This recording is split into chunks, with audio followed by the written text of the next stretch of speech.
Salut toi!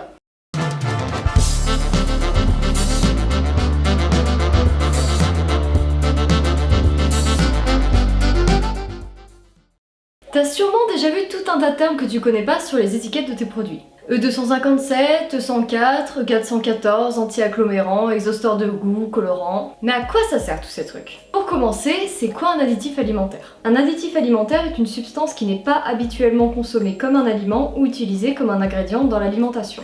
En gros, ce que ça veut dire, c'est qu'un additif, généralement, c'est pas quelque chose que tu vas consommer comme ça. Tu te dis pas, tiens, aujourd'hui je me prendrais bien une petite assiette de colorant. Ils sont uniquement ajoutés aux produits dans un but technologique au stade de la fabrication, de la transformation, de la préparation, du traitement, du conditionnement, du transport ou de l'entreposage des denrées et se retrouvent donc dans la composition du produit fini. Donc en gros, on peut en mettre n'importe quand dans le parcours du produit. Il en existe beaucoup de sortes et ils peuvent être d'origine naturelle ou de synthèse. Le E signifie Communauté européenne et les 3 chiffres suivants indiquent la catégorie.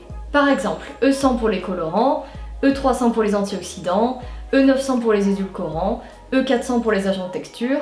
Ils peuvent avoir différents rôles. Garantir la qualité sanitaire des aliments, comme les conservateurs ou les antioxydants. Changer l'aspect ou le goût d'une denrée, comme par exemple les colorants, les exhausteurs de goût, les édulcorants. Conférer une texture particulière, comme les épaississants ou les gélifiants. Ou encore garantir la stabilité du produit, comme les anti-agglomérants, les émulsifiants. Alors effectivement, comme ça on se dit que c'est quand même vachement bien que ça existe.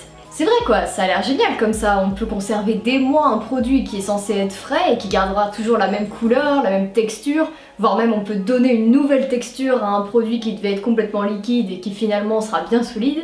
Sur le papier, on pourrait se dire que c'est juste super positif. Alors pourquoi je fais une vidéo là-dessus? Eh ben comme d'habitude, je suis désolée, ça sera toujours le même discours, mais il y a des points positifs et il y a des points négatifs. Effectivement, certains additifs vont être complètement inoffensifs et avoir que des effets bénéfiques envers le produit, donc le garder plus longtemps, etc. Donc ça sera bien pratique. Mais à côté de ça, beaucoup d'additifs malheureusement ont beaucoup d'effets néfastes sur la santé.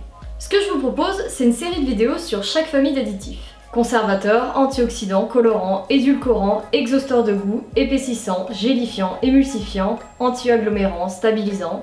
Autant vous dire que ça va nous faire une petite série. Si tu veux en savoir plus sur l'un ou plusieurs de ces additifs, n'hésite pas à regarder les prochaines vidéos qui seront sur le sujet. Et comme d'hab, si t'as apprécié la vidéo et que tu veux nous suivre, tu connais la chanson, Facebook, Twitter, et maintenant Instagram d'ailleurs.